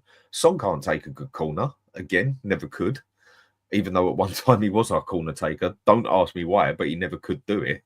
Who else, apart from Maddison, who isn't going to be playing, can actually take a good corner? Or a good free kick? The only one we've got there who can do it is Porro. He's the only one. Unless someone can spot someone else for me. No, I mean, it's limited, isn't it? I think it's going to be a game where we just kind of set pieces, free kick, knockdowns in the box. We've got to get it in the box, haven't we? Got to get them crosses in. I just don't know how we're going to create consistently. I think it's going to be a game like we saw against Bodo Glimt, really, kind of quite defensive. But, you know, how would you describe that performance, Dan, against Bodo? The away game. How would you say? It was what we needed to do. He got it right. It was what we needed to do, basically. It wasn't going to be... There are no mugs at home, and we knew that. And I think a few people took the game a bit, judged it before it was even done. But we got... It's a game we should be doing. We're the 7th biggest club in the world, for God's sake. Yeah. Even with a clown manager like this, we should still be able to go and beat Bodo Glimt. And we did, but I think we've done it in a respectable way at home and away. I think we just stayed back, waited for our chances, and took them. And I think that's what we got to do against Man U, basically. I think that's the only way we can do. I think it's the only way. The past two line is suicide. Games, it's been suicide all season, basically. Yeah. I mean, we've been saying this since day one. The high line is what has killed us. The inverted wing backs and the high line. If he would just stop the inverted wing backs and the high line, I think that's 25% of our problem sorted already. I think that is a major part of our problem sorted because the majority of our goals always come over from the left, the middle, or the right, where everyone's inverted or up the top and pushed for 2 seasons now. But as soon as he stops this in Europe, like against Frankfurt and that, and the pressure was on us, and he brings on the third man as well, we look like a different team. When he plays the 2 centre mids as double pivot, not just crazy stuff, again, we look like a better team. So surely he must see this somewhere. Yeah, he must do. What about the whole kind of the moment, the game, the final? A lot of these players haven't played in finals before. Who could step up? Players like Solanke's never played in a game like this. Many of them, really. Basuma, players like that. Bentancur's won things. Romero's won things. But if you look across that team, can they rise to the occasion in this game? Guys, anybody kick it off? I'm just going to pop out for a sec. Yeah, they're going to have to, aren't they? I think I'm expecting Romero to lead. Not seen a lot of leading from him this season, but I'm expecting in this game for him to do the business. You know, he's a World Cup winner. So he's a Copa America winner. I'm expecting the likes of Sonny to lead. Again, another one who doesn't fill your confidence, you know, because he's not a shouter. He tends to do his leading by the way he plays. But again, he's not been on form this season. But I'm expecting Sonny. I'm expecting Romero. And I'm expecting Bentancur. They'll be my 3 players that I'll be expecting to really rise. And hopefully, if there's any young players in the squad, hopefully they'll rise to it as well. But I don't know. I've seen Spurs in too many finals and not turn up. So I am really concerned about this game. But it's a final and anything can happen. I just hope, you know, I've said 3 players. I hope you all turn up, to be honest. It's like I said, I'm just more scared of ourselves than I am Man U. Because if anyone knows how to cock anything up on the day, it is Tottenham.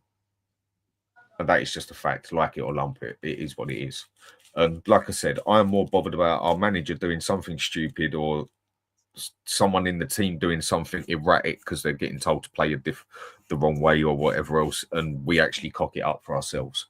If it comes down to something like that, I think that is going to hurt more than if Man U just play better than us and do us, basically. If it comes down to a stupid moment like it has done in quite a few games where, yeah, if we end up cocking this up for ourselves, it's going to hurt more than Man U just being the better team. Yeah. No, agreed. What are you thinking, Anthony? Yeah, I think much will definitely be expected of Christian Romero and Son in terms of their experience. So it should be. As you said, Nige, Romero definitely, he's won the big trophies internationally. So much will be expected of him definitely. Van der Ven as well. I mean, he hasn't got as much experience in finals, but again, his partnership with Romero, that's something Spurs are leaning on. So big performances from them two could actually turn the tide to your favor. So yes, it's definitely fine margins. And who are you expecting out of the United side to step up? I suppose you've got a lot more experience in now, haven't you, with the likes of Casemiro and even Maguire, I guess. Yeah. So yeah, the three I mentioned before, Bruno, Casemiro, Maguire. I guess that's pretty much the spine. Onana's been in finals, and I know he lost. He won the FA Cup last season. He lost the Champions League to City with Inter Milan.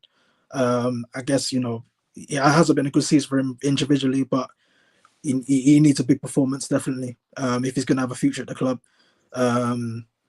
Bruno, Casemiro, Maguire, Onana, Shaw if he starts. He's got experience. I think we've got a lot of some good experience across the board. I mean, midfield and defense especially. Yeah. So yes, what do you make of Onana? What do you make of Onana? And Onana's frustrated me a lot. I thought when he came in, our problem was he was only bought for his ball playing, and if you're gonna sign a top keeper, they need to be an all rounder. Not just he wasn't bought only for his ball playing. He wasn't. I guarantee you it. He was not. Inter Milan is my second team. I watched them as much as I watched Spurs. At Inter Milan, he was a brilliant goalkeeper. Excellent shot stopper. Yeah, he had a bit, let's just say he was a bit, what's the word they use? Eccentric. Yeah. Good on his feet. Good at passing the ball out. Good at throwing the ball out. Good reflexes. Good at controlling the area. He was a brilliant keeper at Inter Milan. Yeah. As soon as he went to Man U, he fell to shit. I don't know what has happened with him. I would have took him all day long. I thought you had a steal for a keeper there. Yeah. So it's not just his ball control. I mean, if you watch him at Inter, he was a brilliant keeper. Yeah, I did. Yeah, he was. And to be honest, when he came in, I literally thought, okay, yeah, this is a quality signing. And but the thing is, we haven't played him to his strengths since he's come in, and also he's made some pretty rubbish errors. So I guess the confidence of the environment, I guess, hasn't Do you reckon he's another confidence player then? Do you reckon he's another confidence player? Yes, I definitely think Onana's a confidence player. Yeah, too many of them in football these days. I think when the going gets tough, I think Onana could crumble. That's my problem with him. He's not someone. He may look like someone that can rise up to it, but there are certain errors he makes when we need him most. That the fans are now, the fans are now doubting him because of it. Inter Milan, he had one of the most solid defenses in the world, if not the most solid defense in the world in front of him. I mean, for me, at the moment, Inter Milan have got the most solid defense on the planet, along with, say, two others. Yeah. But it is also the way they play. They play deep counter-attack, fast football. They hold up what you've got and then 3 direct ball forwards and get the ball in the back of the net like they did with Barcelona. That is the way Inter play. And it's just mad how a goalkeeper can just go from the standards he was to one of the best on the planet at the time to what he is now. He has just fallen to shit at Man U completely. But is that down to the same sort of issue we have with Vicario, who I think is one of the best shot stoppers and best reflexes in the Premier League, but as an overall goalkeeper, I think he leaves a lot to be desired as such, especially with coming out, commanding the box, getting the ball and stuff like that. He leaves a lot to be desired with him as well.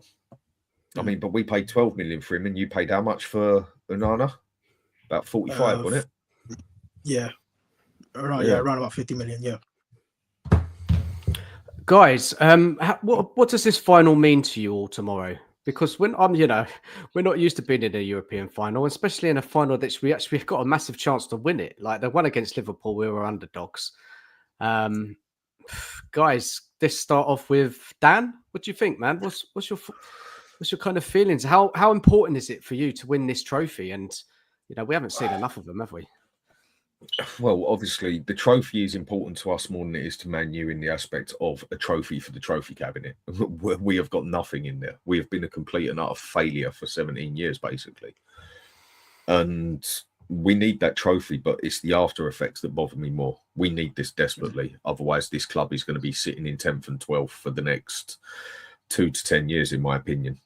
Because even if we get a better manager in after this, he's only going to be able to get the team up to the standards that it should be now. And what I mean by now is like top 7 fighting for 5th place. And with that, if he goes and does that, we've already gone, and then 10 teams that are above us, i.e.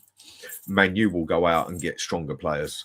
Man City will do it. Liverpool will do it. Arsenal will do it. Chelsea will do it. Villa will do it. Newcastle will do it. They'll already be a season above us as such, if you understand where I'm coming from. Yeah. We'll just be getting to the standards we should do. And by the time they get the players in and up it to they're going to be a season in front of us, and we're going to be sitting in 10th and 12th. And if we keep hold of Ange, we're looking at relegation next season. That's how I see it with him. That is how poor I think this manager is. So we need this desperately. Have you got a nice bottle ready to open, Dan, if we do win it? Oh, I'll be drinking my bottle of Southern Comfort while I'm watching it. Where you going to? I'm going to need it. Where are you going to watch it, mate? Are you at home or are you going out? Or I've had offers to go out. I've had offers to go up Tottenham and that. Me and my mate was going to go up Bilbao, but the prices and everything and how to get up there was just stupid. Do you know what? I'm just going to sit indoors and watch the game basically with a bottle of Southern Comfort. Nice. Nige, what does this game mean for you, man? You know what? I mean, we don't get in many finals, do we, Tottenham? But for me, it's just something about a European final that just makes it extra special. Recently, Champions League apart, we got into a couple of League Cup finals. It's just not quite the same. It's nice, but for me, the UEFA Cup, the Champions League is the one, but the UEFA Cup for me is massive. I hear a lot of fans saying, UEFA Cup's a nothing trophy. For me, it means everything because it's one of the first trophies that I can remember winning in '84 when I watched with my dad. And so UEFA Cup will always have a special place in my heart. Yes, has it been watered down with the Champions League teams not coming in it? Yes, absolutely. But it's still a massive trophy. And yeah, it's such a big game and we need it. We need it as a fan base more than anything because we tear each other apart at times, don't we? And it would be nice to unite for one night only. And then once we win it, we can get back on the Ange train, get them out. Then but you know what? The thing is with this, in its own way as well, if we go and win this is going to split our fan base even more. Because then you're going to have the Ange in ones. They've almost got a leg to stand on, basically. And it's going to, I think, afterwards, it's going to split it even more with the ones who say that Ange is good enough for the league, the ones who say Ange isn't good enough for the league, and then you've got the fence people sitting there with the morals and how things should be done in life, whatever else, show some respect of that he deserves another season because he won a cup. It's the after effects one way or another are going to be, it's still going to divide the fan base. At that moment in time, we can all be together, but it's not going to take long for it to just go to war again afterwards. We should keep Ange. No, Ange definitely has to go now. No, Ange didn't win it because we had injury. Oh, Ange did do it. It's going to split it up even more one way or another. But for that night, surely we can all just stick together and just say, come on, Ange, get your act together. Come on, team. Let's do it and let's win a bloody game and let's win something. And then Ange can leave with a bit of pride on his back. The league will be forgotten about, and in 10 years' time, we'll sit there and say, God, that clown of a manager, Ange. But yeah, he done us the league. Fair play, mate. Love you to bits for it, sort of thing. That's just how I see it. No, I mean, it is quite controversial, isn't it? Sacking him if he wins it. You've got the bus parade and all of that, and then it's like, bye-bye, Ange. It's a bit of a mad one, if you look at it, isn't it? And Anthony, what do you think of that? What, in terms of Ange? Yeah, like it's the same as you and Ten Hag, basically. Yeah. I agree with when you said when you compared it to Ten Hag. You don't want to be making decisions based off on, the excitement. We've won a trophy. I think Spurs have got to be smart and astute this summer, especially even if you win it. How long will you leave it before you actually sack Postecoglou? Because with the Club World Cup, the summer's going to be busy.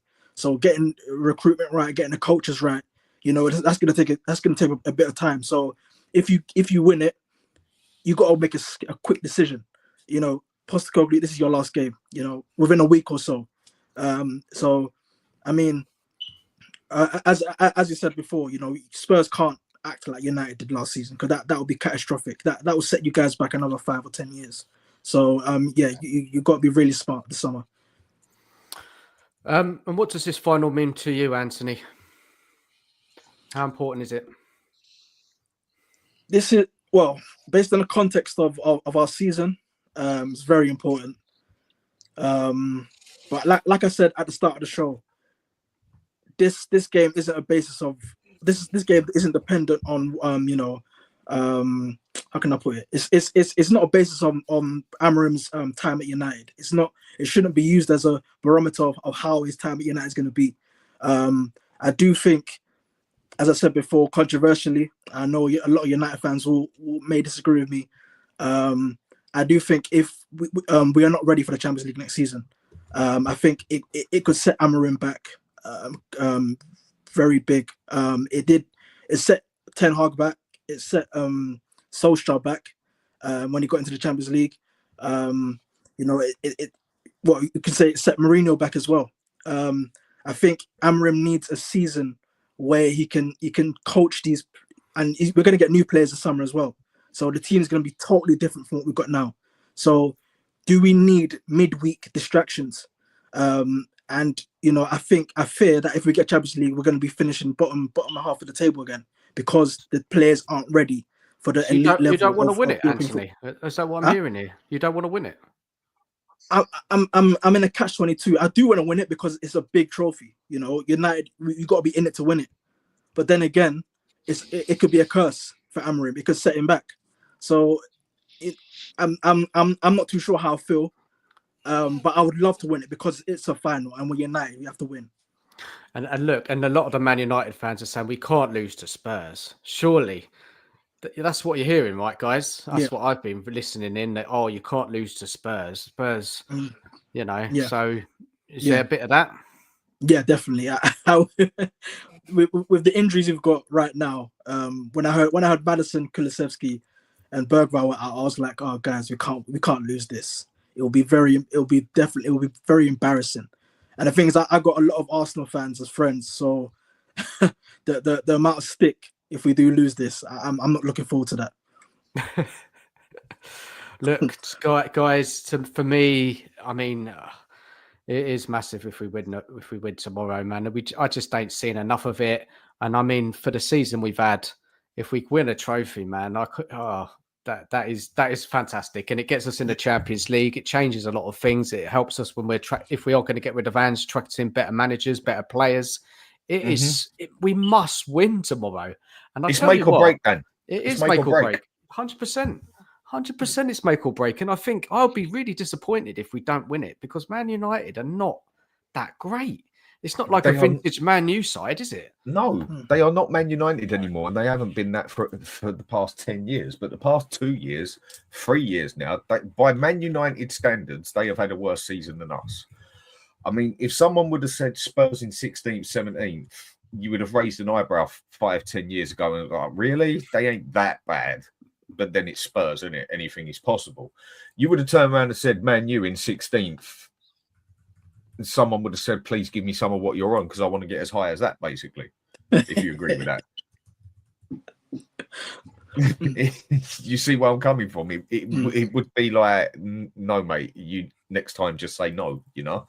But with Spurs, you could turn around and say it's anything's possible at Spurs. We know that. Whereas Man U, you would have not believed Man U were in 16th. Never. 10 years ago. Even 5 years ago, you would not have believed that. We could say about Spurs as well, though. No one thought we'd be this bad, really, would we? Yeah, but who are you more gobsmacked with, Man U or Spurs? Man U, because of their heritage, I That's guess. what I'm saying. And then with Spurs, you just know that anything is possible.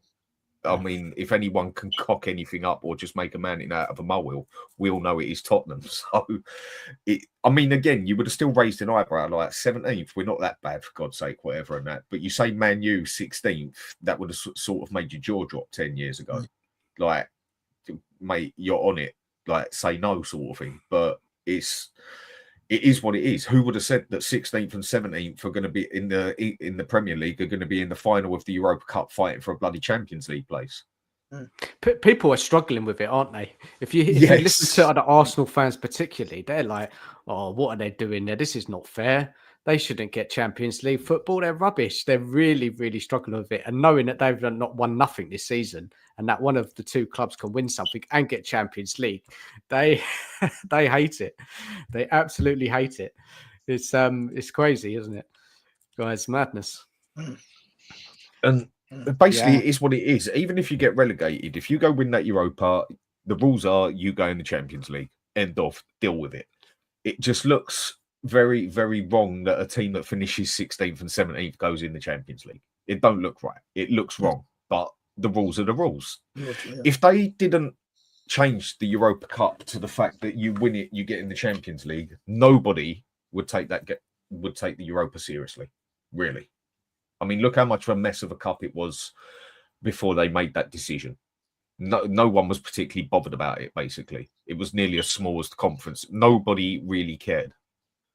As soon as they changed it so that you get in the Champions League, then people started putting more effort in as such. It's a showdown. Exactly. Sorry, mate. It goes to show how weak a lot of these European sides are, though, when you've got two Premier League sides, 16th and 17th in a final. Yeah, but Frankfurt are going to qualify for the Champions League next year. Bilbao probably as well.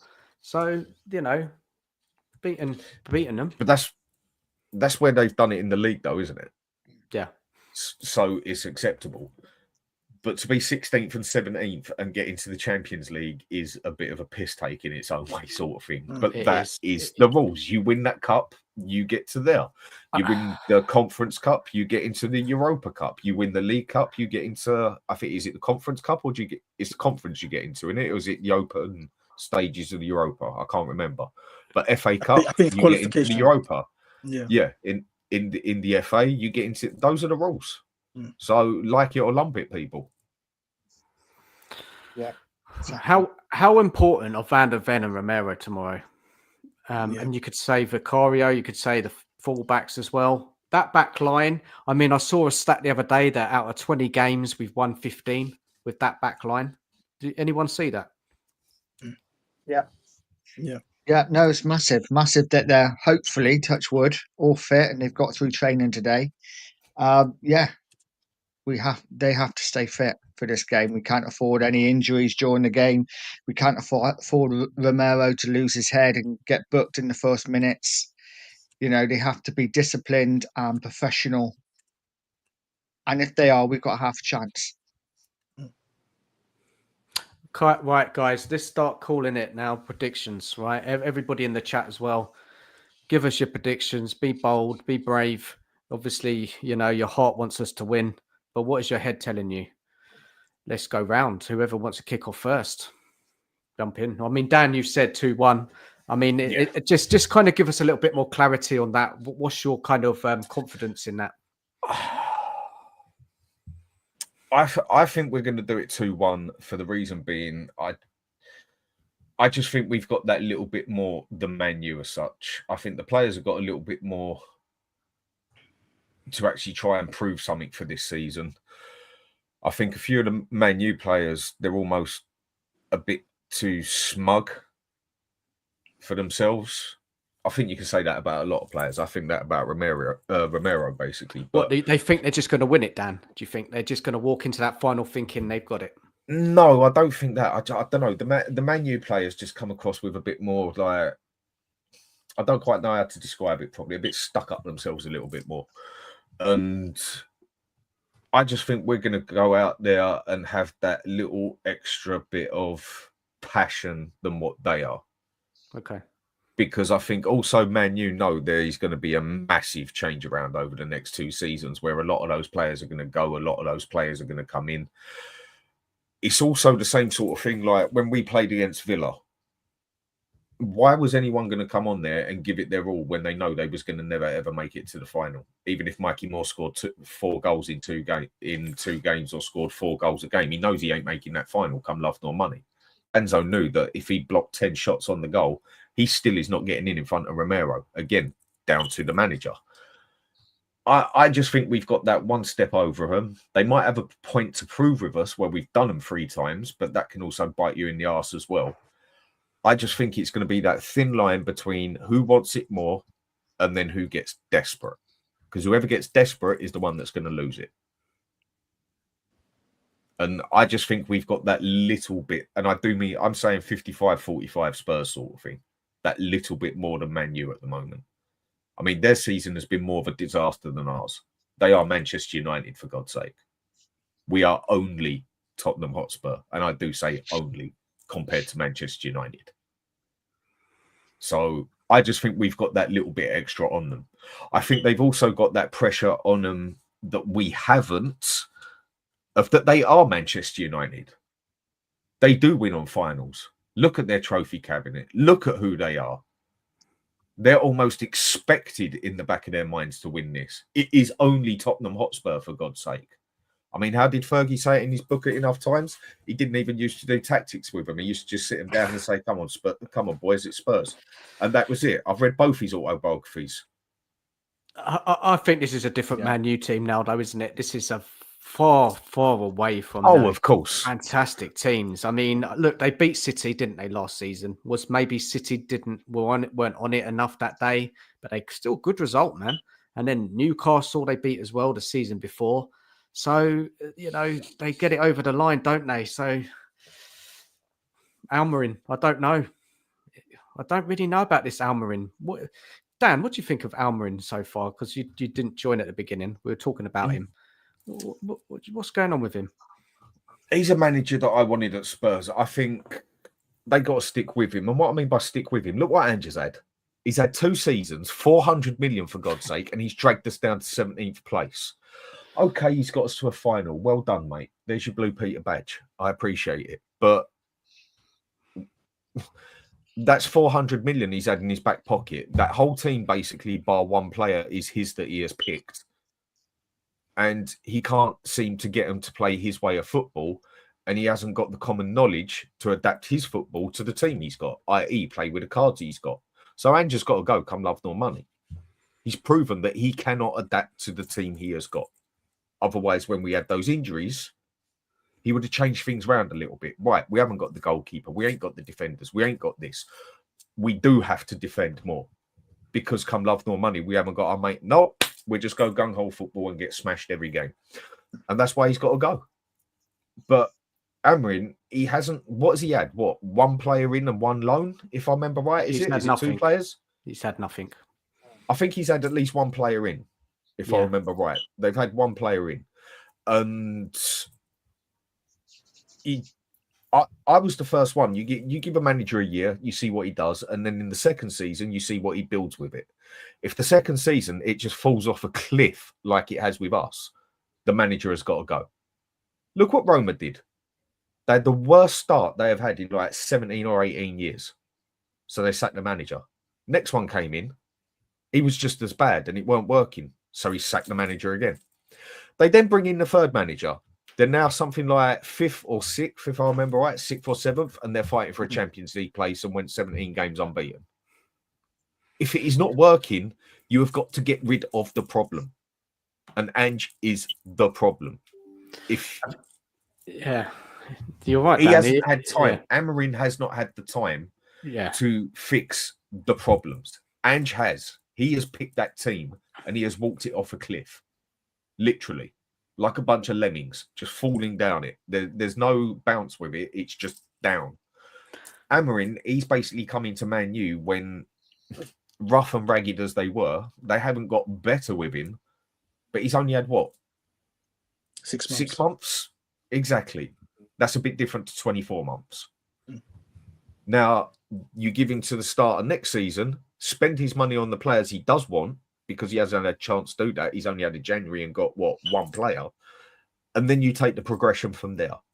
Now, if we would have ended up with the injuries and ended up, say, 8th or 9th and got in a final, you could push it back a bit and say, do you know what? You have had some injuries and we can take this. But 17th, no, you're not good enough. This is where I think they've got to stick with him for at least another year to see if he can start making something out of what they got as such. Yeah, he needs time, Almiron. You've got to give him time. I mean, they've got worse, haven't they, since he's come in? Because I think under Ten Hag, where were they in the league, Anthony? They weren't that low. Were I they? think he We was were 8th. Eighth, yeah. So it's a big change, isn't it? But again, he hasn't had his plays. You've got to give a manager time. So I agree with you, Dan. Look, what about what Ange said today in his press conference about this clown? Anyone read that or see that what he said going on about the clown? Yeah. He got called a clown, didn't he? Did he got called a clown? What, in somebody. the press conference? He said, yeah, I can't remember exactly what was said, but if they lose, he's something like if Spurs lose, and you're going to be deemed as a clown, and if they win, and then he said, oh, I've never been a clown, and he didn't appreciate being called it or something like that. But Massive pressure on him tomorrow. No one's Pull it going to off. appreciate being called a clown, are they? But if you can't handle that shit, then he's in the wrong job. This is what I think is the problem with some of the players these days. Maybe it's just the modern day mentality of how weak it mentally it is. These days, you can say something to someone and they'll sit on the floor and want to end everything. To me, it's only sticks and stones. And if you can't take the abuse for when you're playing crap, then as far as I'm concerned, you haven't got the right to stand there and have sunshine blown up your ass when you're doing good. For me, there's two ways of everything. There's left, there's right, up, down, hate, love, whatever way you want to put it. If you want sunshine blown up your ass when you're doing good, then you've also got to take the shit that comes with it as well. But they don't like to do that. All of a sudden, they can't handle that, and they don't want to be on social media. And they don't. Look at Ange when he was getting the questions, when it was all good. He was all hunky-dory, not a problem. Everything's cushy, mate, all sweet. As soon as he gets questioned a couple of times because it was going wrong, he starts getting all moody and getting his knickers in a twist. If you can't take it, then why are you even in that job? But that's just an opinion. Well, I don't know. This guy, Ange, would you be happy for him if he wins it tomorrow, guys, on the panel? Yeah. Yeah. Because he's taken a lot of shit, isn't he? He's taken a lot of shit, man. He's taken a lot. I've slagged him off all season. I mean, I will be happy for him if he does it. Very. In all fairness, Dan, he's on $5 million a year.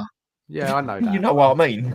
Yeah, I get that. That I'm helps. Spurs if we win. I'm sorry. I'm sorry that I've grilled you that you've lost 21 games for us, or maybe 22 for us this year, made us finish 17th, mate. Sorry if that hurts your feelings and that. I'm sure that 5 million tickle your ass quite nicely. That is where they just. I don't have no.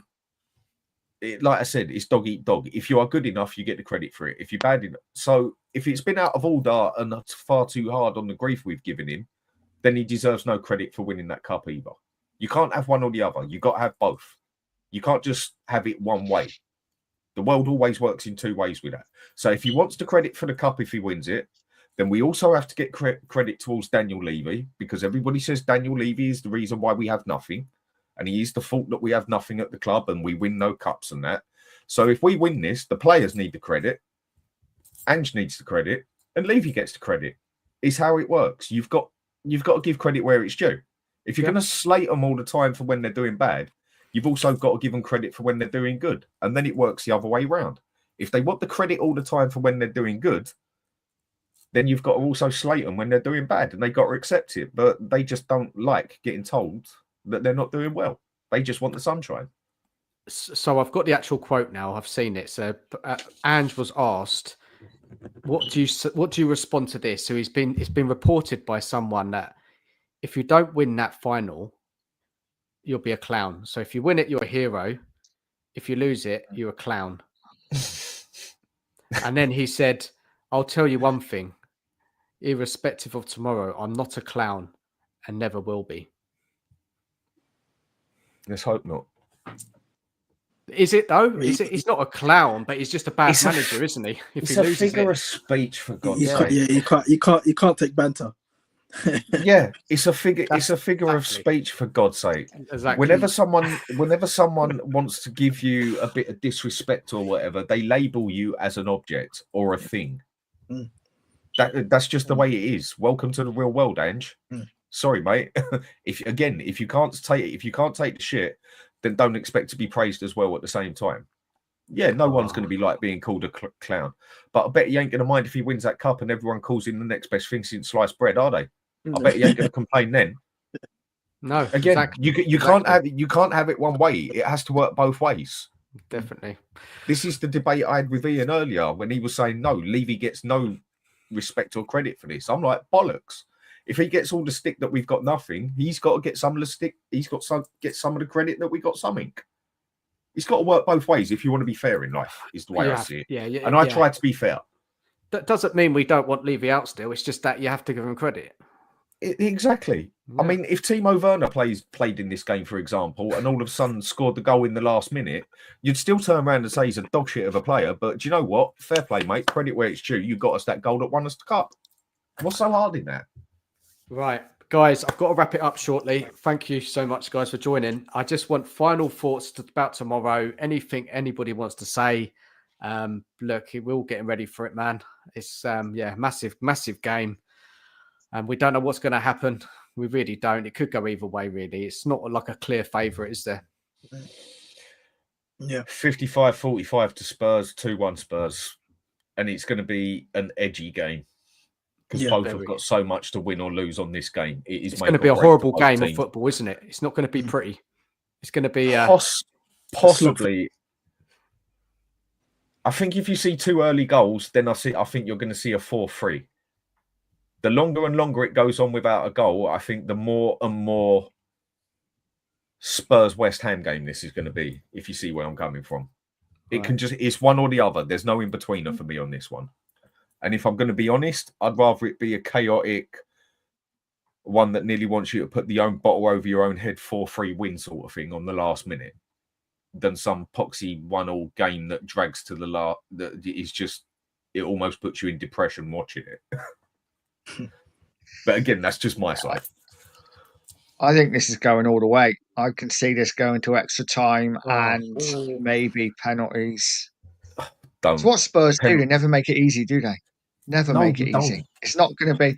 What would be lovely is if we turn up, smash 3 goals in the first half. We're 3-0 up by half time. We haven't got Forster and go to cock up like he did in the League Cup, and we just comfortably win. But Tottenham don't do that. We will make it hard for ourselves. No, it's going to be an extra time game, definitely. Oh no! I think we win. I think we win after extra time. Yeah. I think if Tottenham are to win, they got to make sure they do it in real time. For me, I think if we got extra time, I think we'll win. Because of the bench, yeah, you got the players off the bench. Yeah, and because we know how to win late on. That's my fear. I mean, United score a lot of late goals. we seem to fall apart in the last 15, 20 minutes, don't we? Get complacent. That's why I'm saying I think I'd rather be 1-0 up with 20 minutes to go, 15 minutes to go, than 2-0 up. Because I think that's where the complacency with Spurs does set in. Spurs as a team on a whole thing, basically, of... He's like your mate next to you that's won the lottery, looking at the lottery tickets. He's just won 140 million and he's still looking at the numbers, and you have to slap him in the face to tell him, like, there's your numbers. We always make a mountain out of a molehill.